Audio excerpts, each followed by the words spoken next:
Dear students, Assalamu alaikum. This video is related to the week 9 lab of Introduction to Artificial Intelligence. और इस video के अंदर हम prolog का जो थोड़ा सा एक पोर्शन रह गया था prolog लिस्ट के पॉइंट ऑफ व्यू से थोड़ा हम इसको डिस्कस करेंगे।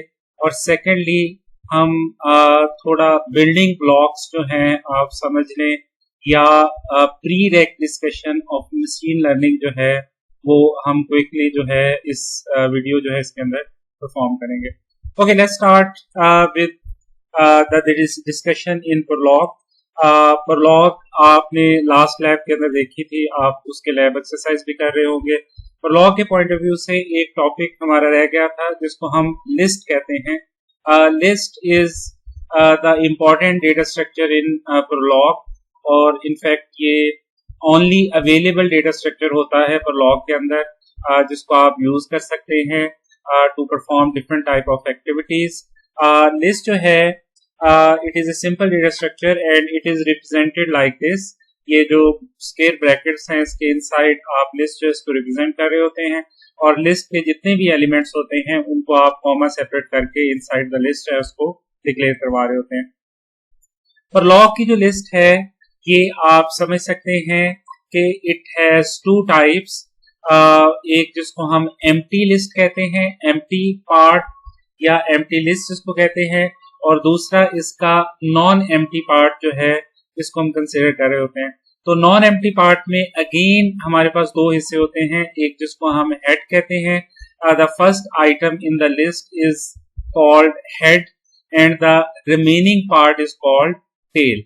तो किसी भी लिस्ट के अंदर जो फर्स्ट पार्ट है, फर्स्ट एलिमेंट है, उसको हम हेड के तौर पे रेफर कर रहे होते हैं और जो रिमेनिंग पार्ट है इसको हम टेल के तौर पे जो है वो रेफर कर रहे होते हैं। तो in general head can be anything, any type of the prolog object. आपने डिफरेंट तरह के prolog ऑब्जेक्ट्स देखे थे पिछले वीक की जो आपकी लैब थी उसमें। तो head could be any type of the prolog object but tail must have to be a list. Tail part जो है उसका लिस्ट होना चाहिए और हेड पार्ट जो है ये किसी भी तरह का ऑब्जेक्ट जो है वो हो सकता है। The head and tail can be combined into a special function जिसको हम डॉट फंक्शन के तौर पे रेफर कर रहे होते हैं। लिस्ट जो है वो इंटरनल रिप्रेजेंटेशन इसकी इस तरीके से हो रही होती है कि आपके पास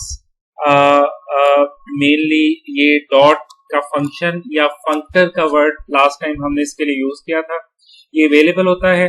और लिस्ट जो है it is divided into two parts, head and tail. और एग्जांपल लिस्ट जो अभी हमने देखी है इसको हम कुछ इस तरीके से रिप्रेजेंट कर सकते हैं कि डॉट आपका n जो है ये फर्स्ट एलिमेंट है और फिर आगे again list dot tennis is the first element and again tail part में Tom is the first element और अगेन टेल पार्ट में skiing is the first element और एंड के ऊपर आपके पास ये जो एम्प्टी लिस्ट है ये अवेलेबल है। टेल पार्ट के अंदर ये करेक्शन कर लीजिएगा, it should be comma here. तो आपके पास टेल पार्ट के अंदर जो है वो एम्प्टी लिस्ट जो है वो अवेलेबल है। तो आपकी वो जो स्क्वायर ब्रैकेट्स के अंदर आपने लिस्ट एक बनाई हुई थी, बैकग्राउंड में इंटरनली वो लिस्ट जो है वो इस तरीके से रिप्रेजेंटेड होती है। तो most convenient way is to use the square bracket notation जो हम यूज कर रहे होते हैं। सिंपली हम स्क्वायर ब्रैकेट नोटेशन के फॉर्म के अंदर जो है वो लिस्ट जो है इसको रिप्रेजेंट कर देते हैं, लेकिन आपने इस चीज का ख्याल रखना है कि बैकग्राउंड में ये लिस्ट जो है ये प्रेडिकेट्स की फॉर्म में या फंक्शंस की फॉर्म में कुछ इस तरीके से रिप्रेजेंटेड है जैसे कि आपको यहाँ पे नजर आ रही है। ओके जी, अगर आप इसको ट्री की फॉर्म में देखना चाह रहे हैं तो ये कुछ इस तरीके से ये सारा बिहेवियर जो है वो नजर आ रहा होता है। तो सिंपली स्पीकिंग जो भी आप लिस्ट बना रहे होते हैं इट हैज टू पार्ट्स, एक उसका हेड पार्ट होता है और दूसरा उसका टेल पार्ट होता है। तो first element of the array is the head part और फिर टेल जो है it must have to be a list और फिर उसी तरीके से उस टेल का भी एक हेड होगा एंड सो ऑन। ये हायरार्की जो है वो इसी तरीके से मूव करती जाएगी। ओके, जब तक आपके पास एम्प्टी लिस्ट नहीं आ जाती तो ये बिहेवियर या ये हायरार्की जो है वो इसी तरीके से जो है वो रिप्रेजेंट हो रही होती है। तो it is often possible to treat the tail as a single object आप उसको सेपरेट ऑब्जेक्ट के तौर पे भी ट्रीट कर सकते हैं। जैसे इस सिचुएशन के अंदर हमने हेड के ऑब्जेक्ट को अलहदा कर दिया है और टेल को एक सेपरेट वेरिएबल के तौर पे जो है वो रिप्रेजेंट कर दिया।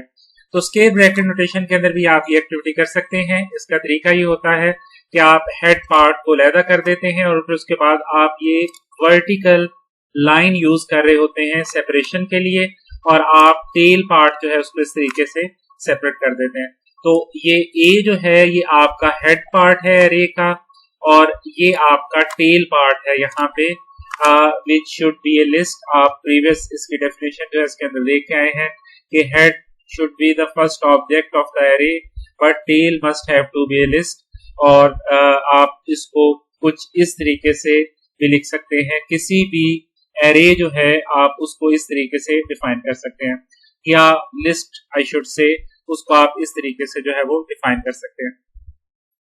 लिस्ट जो है ये आप डिफरेंट पर्पसेस के लिए यूज कर सकते हैं। प्रोलॉग के अंदर चेकिंग और इनके ऊपर आप डिफरेंट तरह के ऑपरेशंस भी कर सकते हैं, जैसे checking the membership, concatenation, adding deleting objects in the list. तो आप डिफरेंट तरह की एक्टिविटीज जो है वो लिस्ट के ऊपर जो है वो परफॉर्म कर सकते हैं। कुछ एक एक्टिविटी आप यहाँ पे डेमोन्स्ट्रेशन के तौर पे देखेंगे और फिर कुछ एक्टिविटीज आपको खुद से परफॉर्म करनी होंगी लिस्ट के पॉइंट ऑफ व्यू से। ओके जी, यहाँ पे हम एक मेंबरशिप का प्रेडिकेट जो है वो लिखने जा रहे हैं। इसका नाम जो है वो मेंबर है, और इस मेंबरशिप प्रेडिकेट के दो आर्गुमेंट्स है x and L. X is an element और एल इज ए लिस्ट। तो हम ये देखना चाह रहे हैं कि क्या एक्स जो है ये लिस्ट एल में एग्जिस्ट करता है या नहीं करता। तो फॉर एग्जांपल अगर आप क्वेश्चन करते हैं मेंबर ए और सेकंड आर्गुमेंट में आप लिस्ट दे देते हैं, तो चूंकि आप देख रहे हैं कि सेकंड आर्गुमेंट वाली लिस्ट के अंदर एग्जिस्ट कर रहा है, तो इसलिए हमें यहाँ पे आंसर ट्रू या यस के तौर पे रिटर्न करना चाहिए। और अगर हम ये क्वेश्चन करते हैं कि 1 और लिस्ट दे देते हैं ABCD वाली, और 1 आप देख रहे हैं कि इस लिस्ट का मेंबर नहीं है, तो इसको आंसर जो है वो फॉल्स या नो जो है वो रिटर्न करना चाहिए। हम कुछ इस तरीके से भी क्वेश्चन कर सकते हैं, जैसे फर्स्ट आर्गुमेंट में आप कोई वेरिएबल दे दें, तो चूंकि ये मेंबर है तो ये आपको x is equal to a return कर दे और x is equal to b return कर दे। तो चूंकि इस एरे के आप देख रहे हैं कि दो ही एलिमेंट्स हैं, तो ये दोनों के साथ इसको सब्स्टिट्यूट करके आपको आंसर जो है वो रिटर्न कर देगा। तो मेंबरशिप का फंक्शन जो है वो हम यहाँ पे लिखने जा रहे हैं, और ये फंक्शन जो है वो एक रिकर्सिव फंक्शन होगा। आप देखेंगे इसको हम रिकर्सिवली जो है वो डिफाइन करेंगे। यहाँ पे एक चीज मैं थोड़ी आपको एलेबोरेट कर दूं। Prolog is one of the language जिसमें आप अपनी हर तरह की एक्टिविटी जो है वो रिकरियन के साथ परफॉर्म करते हैं। तो प्रोलॉग के अंदर आपके पास आइट्रेशन या लूप उस तरीके से अवेलेबल नहीं होते जैसे कि दूसरी प्रोग्रामिंग लैंग्वेजेस के अंदर अवेलेबल होते हैं। आपको यहाँ पे हर काम को करने के लिए, आइट्रेशन वाले काम को करने के लिए आपको रिकरियन को ही यूज करना पड़ता है। तो एक तरह से जो आपने देखा था प्रीवियसली कि बड़े कॉम्प्लेक्स वे में लिस्ट की रिप्रेजेंटेशन की जाती है हेड एंड टेल की फॉर्म में, तो उसके पीछे भी मेन मकसद यही होता है कि हम अपनी एक्टिविटीज जो हैं इनको प्रोलॉग के अंदर चूंकि रिकरियन के थ्रू करना चाह रहे हैं, तो इसलिए ये डेटा स्ट्रक्चर हमें फैसिलिटेट कर रहा है कि हम इजीली रिकरियन जो है इसको अप्लाई कर सकें। तो अभी जो आप एक्टिविटी मेंबरशिप वाली देखेंगे, तो ये एक्टिविटी भी हम रिकरियन के साथ जो है वो अप्लाई करेंगे। रिकर्सिव रूल्स अगर आपको याद हो तो लास्ट टाइम हमने देखे थे। रिकर्सिव रूल जो है दे कंसिस्ट ऑफ 2 रूल्स, एक जिसको बेस रूल कहा जाता है जो कि आप नॉलेज बेस में पहले लिखते हैं, और दूसरा रिकर्सिव रूल होता है जिसमें वो रूल जो है वो बेस रूल को या रिकर्सिव रूल को जो है वो अपने आप को दोबारा से या रिकर्सिवली जो है वो कॉल कर रहा होता है। तो ये मेंबरशिप की एक्टिविटी जो है इसको हम रिकर्सिव के साथ जो है वो परफॉर्म करने की कोशिश करते हैं यहाँ पे। Okay, we define the rule recursively, और let's first write the rule here member का, और इसमें हम ये देखते हैं चेक करते हैं कि क्या x जो है ये फर्स्ट एलिमेंट तो नहीं है आपकी रिक्वायर्ड जो एरे है जिसमें x जो है क्या ये फर्स्ट एलिमेंट के तौर पे तो एग्जिस्ट नहीं कर रहा। तो आपने यहाँ पे अपनी एरे को हेड एंड टेल के हिस्से में डिवाइड कर दिया, और फर्स्ट आर्गुमेंट आपने x दे दिया और सेकंड आर्गुमेंट आपने टेल के तौर पे जो है वो डिफाइन कर दिया। तो जब भी इसको एक एरे पास की जाएगी तो ये इस एरे को दो हिस्सों में डिवाइड कर देगा, हेड पार्ट के अंदर और टेल पार्ट के अंदर। ये रूल आपको इस सिचुएशन में ट्रू रिटर्न करेगा जब आपकी एरे जो है इसमें फर्स्ट एलिमेंट ही आपका रिक्वायर्ड एलिमेंट हो। जैसे यहाँ पे आप देखें कि अगर ए ही आपका रिक्वायर्ड एलिमेंट है जो कि फर्स्ट आर्गुमेंट के तौर पे पेयर हो रहा है, तो ये रूल जो है वो ट्रू हो जाएगा और ये आपको ट्रू जो है वो रिटर्न कर देगा। आप देख सकते हैं कि जब ये एरे जो है या लिस्ट जो है ये पास होगी सेकेंड आर्गुमेंट को, तो ये इसको दो हिस्सों में डिवाइड कर देगा। एक इसका पोर्शन जो है इसको आप कह सकते हैं कि ये एक इसका एक्स पोर्शन है, फर्स्ट पोर्शन है, और दूसरा उसका टेल पोर्शन है टी जिसको हम कह रहे हैं। तो x जो है चूंकि a भी x है तो ये दोनों इक्वल हो जाएंगे, तो ये आपको ट्रू जो है वो रिटर्न कर देगा। अगर आपका रिक्वायर्ड एलिमेंट जिसको आप मेंबरशिप के लिए टेस्ट कर रहे हैं वो अगर फर्स्ट एलिमेंट ही है तो ये आपको ट्रू रिटर्न कर देगा। अगर वो फर्स्ट एलिमेंट नहीं है तो we have to check the rest of the elements. उसके लिए जरा रूल देखिएगा कि हम x और फर्स्ट एलिमेंट हम कोई y एलिमेंट ले लेते हैं और टेल के अंदर इसको डिवाइड कर देते हैं और फिर हम यहाँ पे मेंबरशिप को दोबारा से कॉल कर लेते हैं x और t के साथ।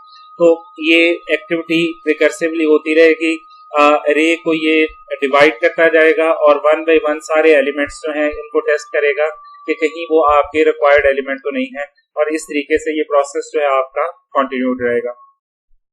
ओके जी, यहाँ पे इसको एक एग्जांपल के साथ एलेबोरेट किया गया है। लेट्स से आप इसको कॉल करते हैं, फर्स्ट एलिमेंट इज सी और ए बी और सी के साथ कॉल करते हैं, तो फर्स्ट रूल जो है वो फेल रिटर्न करेगा।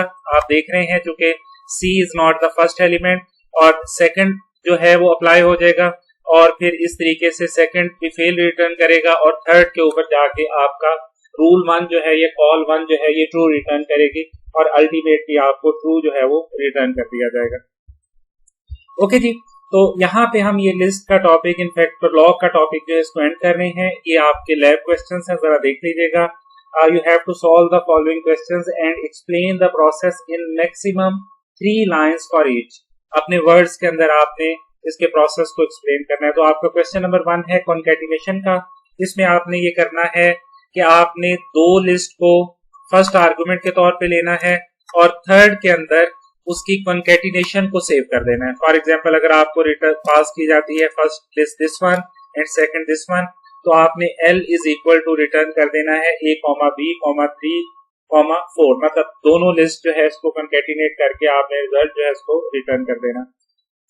इसके बाद आपने सॉर्टिंग की एक्टिविटी परफॉर्म करनी है दो आर्गुमेंट के साथ। लेट्स से फर्स्ट एरे आपको लिस्ट ये पास होती है, सेकंड आपको x पास होता है, तो x के अंदर आपने सॉर्टेड लिस्ट जो है इसको सेव करके आपने x के अंदर जो है वो सेव करके इसका आंसर जो है वो रिटर्न कर देना। आपका थर्ड क्वेश्चन है लेंथ का। इसमें आपने लिस्ट पास करनी है और सेकंड आर्गुमेंट में आपकी लेंथ होगी, और x अगर पास करते हैं जैसे लेफ्ट में लिस्ट के अंदर 4 एलिमेंट्स हैं तो x इज इक्वल टू 4 जो है वो रिटर्न हो जाए। तो आपकी फोर्थ एक्टिविटी रिमूव की है, इसके अंदर आपने टर्म, लिस्ट और रीसेट पास करना है।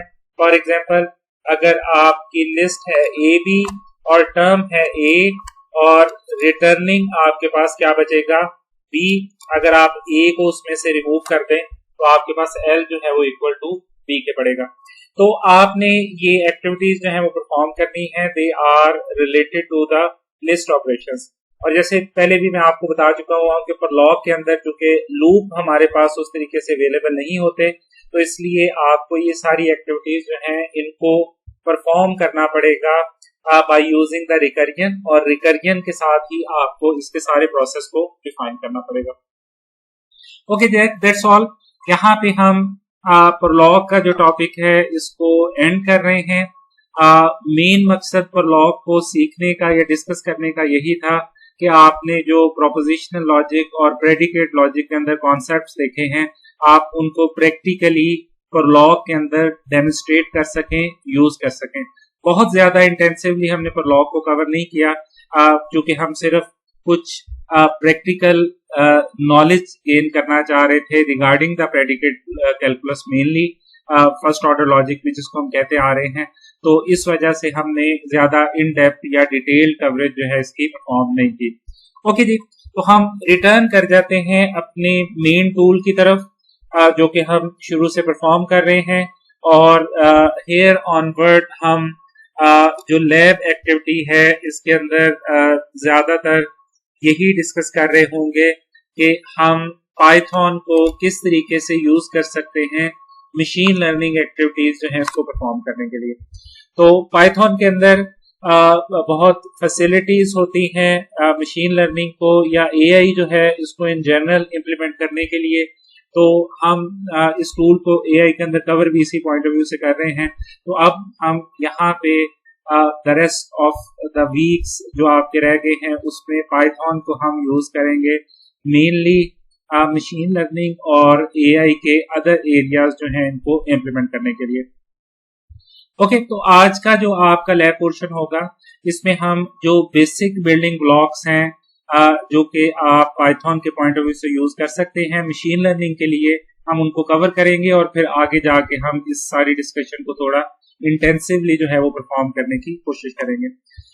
जब आप पाइथन को यूज कर रहे होते हैं मशीन लर्निंग के लिए, तो पाइथन जो है इसमें बहुत सारे पावरफुल मॉड्यूल्स अवेलेबल होते हैं जो कि मशीन लर्निंग के लिए, इमेज प्रोसेसिंग के लिए, नेचुरल लैंग्वेज प्रोसेसिंग के लिए यूज हो सकते हैं। और ये काफी हद तक टेस्टेड और पावरफुल किस्म के मॉड्यूल्स होते हैं जो कि हमें एआई और मैथमेटिक्स के रिलेटेड बहुत हद तक फैसिलिटेट कर रहे होते हैं। और हम इन मॉड्यूल्स के साथ अपनी एआई या मशीन लर्निंग के रिलेटेड एक्टिविटीज जो है इनको काफी पावरफुली जो है वो परफॉर्म कर सकते हैं। तो there are so many modules available जो कि इस पर्पस के लिए यूज होते हैं। यहाँ पे जिन मॉड्यूल्स को हम यूज करेंगे, we will start with the numpy, numeric Python आप इसको समझ सकते हैं numpy। और ये नीचे आपको एक मॉड्यूल नजर आ रहा है मैथ प्लॉट लाइब्रेरी या जिसको मैटप्लॉटलिब कहा जाता है। बेसिकली ये डायरेक्टली तो मशीन लर्निंग से रिलेटेड मॉड्यूल नहीं है, लेकिन ये जो मॉड्यूल्स हैं ये मैथमेटिक्स को काफी पावरफुली जो है वो कवर कर रहे होते हैं। इनफैक्ट अगर आप इन दोनों मॉड्यूल्स को देखें, numpy को और मैथ प्लॉट लाइब्रेरी जो है इनको अगर आप कलेक्टिवली देखें तो ये एक तरह से रिप्लेस कर रहे होते हैं मैटलैब को। मैटलैब जो कि एक बड़ा पावरफुल टूल है मैथमेटिक्स के रिलेटेड एक्टिविटीज करने के लिए, इंटीग्रेशन, डेरिवेशन, फोरियर ट्रांसफॉर्म और इस तरह की सो मेनी एक्टिविटीज करने के लिए जिसको यूज किया जाता है। तो ये दोनों मॉड्यूल जो हैं ये पाइथन के अंदर काफी हद तक कवर करते हैं जो एक्टिविटीज आप मैटलैब के अंदर जो है वो परफॉर्म कर सकते हैं। तो numpy जो है इसमें हमारे पास मैथ के रिलेटेड जो है वो मेनली एक्टिविटीज जो है वो अवेलेबल होती है। और मैथ प्लॉट लाइब्रेरी जो है ये ज्यादातर जो है वो प्लॉट करने के लिए, डेटा जो है इसकी प्लॉटिंग के लिए या इसकी ग्राफिकल रिप्रेजेंटेशन जो है इसके लिए यूज हो रही होती है। यहाँ पे हमारे पास एक बड़ी मेन लाइब्रेरी अवेलेबल होती है जिसको हम scikit-learn कहते हैं। ये काफी एक ओल्ड लाइब्रेरी है और इसके अंदर मशीन लर्निंग के काफी सारे एल्गोरिथम्स जो हैं वो इम्प्लीमेंटेड होते हैं। आप उनको डायरेक्टली यूज कर सकते हैं और आप उनके रिलेटेड अपनी एक्टिविटीज जो है उनको परफॉर्म कर सकते हैं। इसके अलावा हम होपफुली ये पांडास जो है इसको भी यूज करेंगे। ये भी एक अवेलेबल मॉड्यूल है और इसके अंदर भी काफी यूजफुल फंक्शंस जो हैं वो अवेलेबल होते हैं। इसके अलावा हम SciPy जो है इसको भी देखेंगे न्यूरल नेटवर्क्स के पॉइंट ऑफ व्यू से, और वहां पे जाके हम इन इसके ऊपर जो है थोड़ी डिस्कशन जो है वो इवन फ्रॉम दिस लेक्चर जो है इसके ऊपर हम थोड़ी डिस्कशन जो है इसको स्टार्ट कर देंगे। तो ये कुछ लाइब्रेरीज हैं जिनको हम देखेंगे और कवर करेंगे। इसके अलावा और भी बहुत पावरफुल लाइब्रेरीज अवेलेबल होती हैं जैसे टेंसरफ्लो है, पाईटॉर्च है, और ये इतनी पावरफुल लाइब्रेरीज हैं कि अगर आपकी किसी एक मॉड्यूल में एक्सपर्टीज है तो आप मशीन लर्निंग के अंदर या डेटा साइंस के अंदर जो है वो एक बड़ी पावरफुल जॉब जो है इसको अक्वायर कर सकते हैं। या आप कोई बहुत अर्निंग जो है वो इसके थ्रू परफॉर्म कर सकते हैं।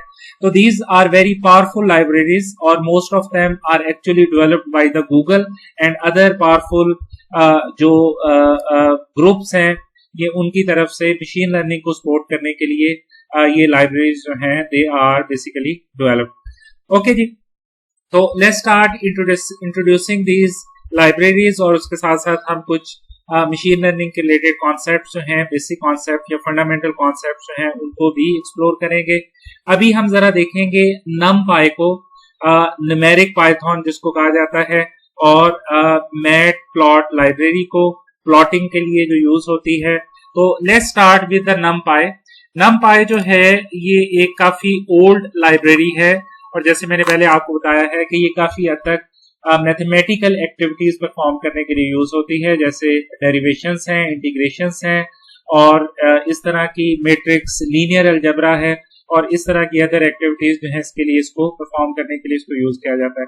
ये बहुत ही पावरफुल लाइब्रेरी है और basically it is written in C++ language और इसको हम यूज कर सकते हैं पाइथन के अंदर और इसको हम यहाँ पे एक्सेस करके इसकी पार्ट जो है या इसके अंदर जो फंक्शंस हैं उनके थ्रू डिफरेंट एक्टिविटीज जो है वो परफॉर्म कर सकते हैं। NumPy जो है ये अपनी एक्टिविटीज को परफॉर्म करने के लिए हमें एक बड़ा ही पावरफुल डेटा स्ट्रक्चर देती है, एरेज की फॉर्म में, लिस्ट की फॉर्म में, और इसकी प्रोसेसिंग और इसकी वर्किंग जो है वो काफी हद तक जो है वो कंट्रोल्ड होती है और इसकी प्रोसेसिंग स्पीड जो है वो काफी हद तक ज्यादा होती है in comparison to the arrays and these type of the facilities which are available in Python and even in some other languages। तो इसके पास एक specially available arrayed data structure जो है वो अवेलेबल होता है। तो Python we have lists that serve as the purpose of the array but they are slow to process। Python के जो ओरिजिनल हैं, और अगर आप NumPy की arrays को यूज करते हैं तो जैसे यहाँ पे मेंशन भी है कि ये 50 टाइम फास्टर हैं in comparison to the list and arrays which are available directly inside the Python। NumPy की जो arrays हैं इनको ND array जो है इसके तौर पे रेफर किया जाता है, तो जिसकी डेटा टाइप या type I should say, not data type, इसकी टाइप जो है वो ND array जो है इसके तौर पे जो है वो रेफर की जाती है। ओके, लेट्स क्विकली कवर के हमने NumPy जो है इसको किस तरीके से यूज करना है। NumPy मॉड्यूल को अगर आप यूज करना चाह रहे हैं तो आप इसको इंपोर्ट कर लें, इंपोर्ट NumPy एज NP। तो आप अगर NP शॉर्ट नोटेशन के साथ इसके फंक्शंस वगैरह जो है इनको एक्सेस कर सकते हैं।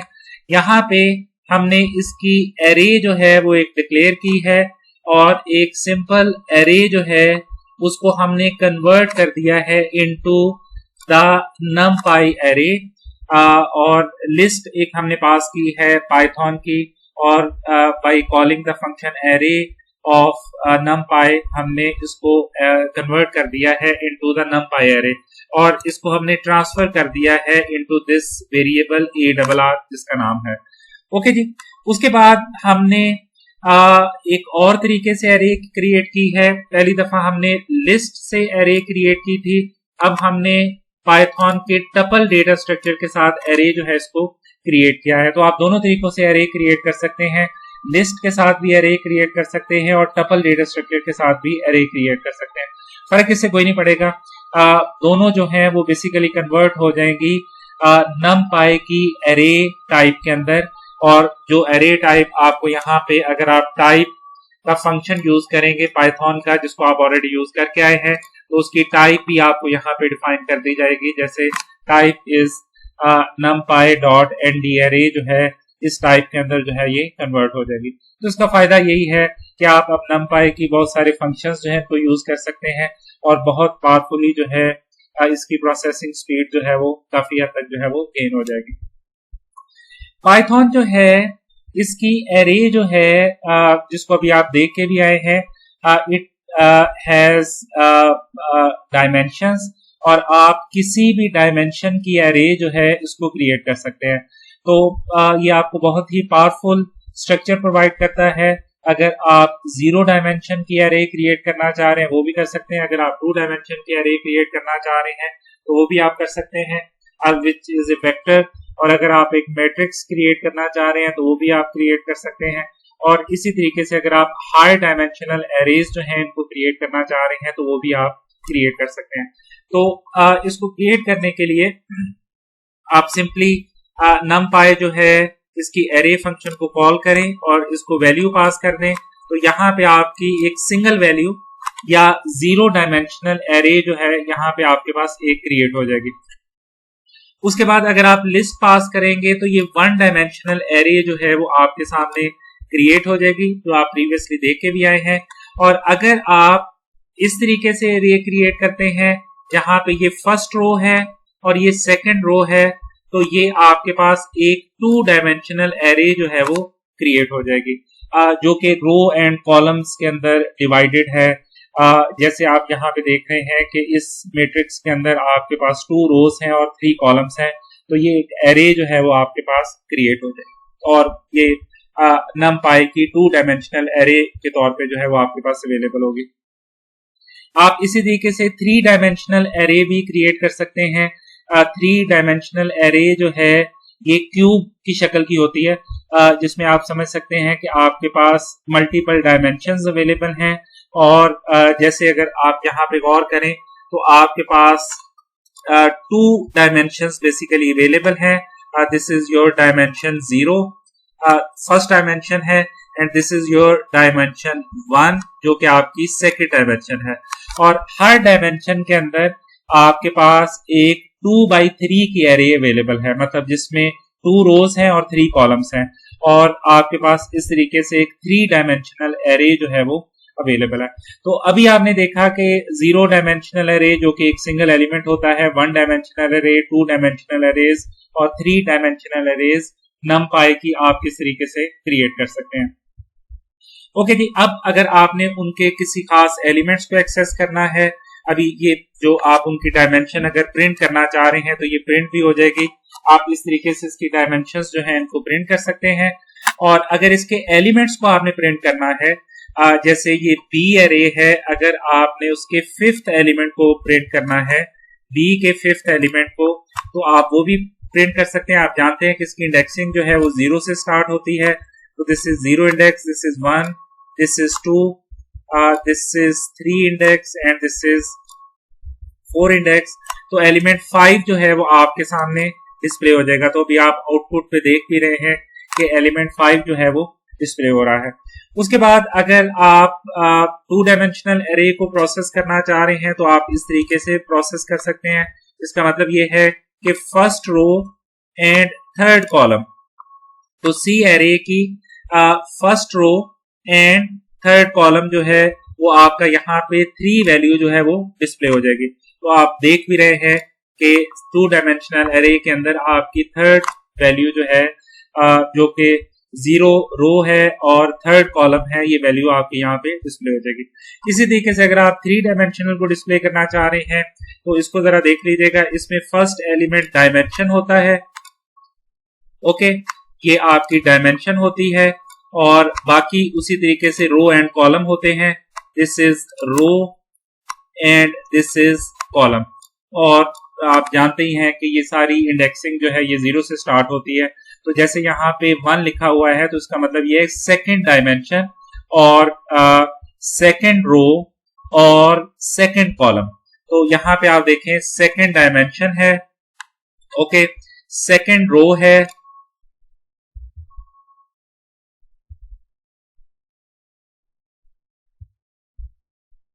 ओके जी, और इसी तरीके से सेकंड कॉलम है, मतलब 5 जो है वो यहाँ पे डिस्प्ले हो जाएगा। तो आप देख रहे हैं कि 5 जो है वो यहाँ पे डिस्प्ले हो रहा है। आप यहाँ पे नेगेटिव इंडेक्सिंग भी यूज कर सकते हैं, जैसे ये 2 डायमेंशनल एरे है और अगर आप इसमें इस तरीके से वर्किंग करते हैं तो इसका मतलब ये है कि second row 1 is the second row and -1 means last column. तो सेकंड रो और लास्ट कॉलम, तो 10 वैल्यू जो है यहाँ पे डिस्प्ले हो जाएगी। तो आप लास्ट वैल्यू जो है इसको देख रहे हैं कि वो 10 जो है वो आपको स्क्रीन के ऊपर या आउटपुट के अंदर जो है वो डिस्प्ले हुआ नजर आ रहा है। तो इस कोड से आप ये ऑब्जर्व कर सकते हैं कि हम जो numpy एरेज हैं इनको हम इस तरीके से क्रिएट कर सकते हैं और फिर हम इसको इसके इंडिविजुअल एलिमेंट्स को किस तरीके से एक्सेस कर सकते हैं। Okay, NumPy arrays को just like the ordinary arrays in Python आप इनकी slicing भी कर सकते हैं। Slicing in Python means okay जी, I think ये वीडियो टाइम थोड़ा ज्यादा हो रहा है, तो नेक्स्ट में हम ये slicing वाला पार्ट जो है इसको कवर करते हैं।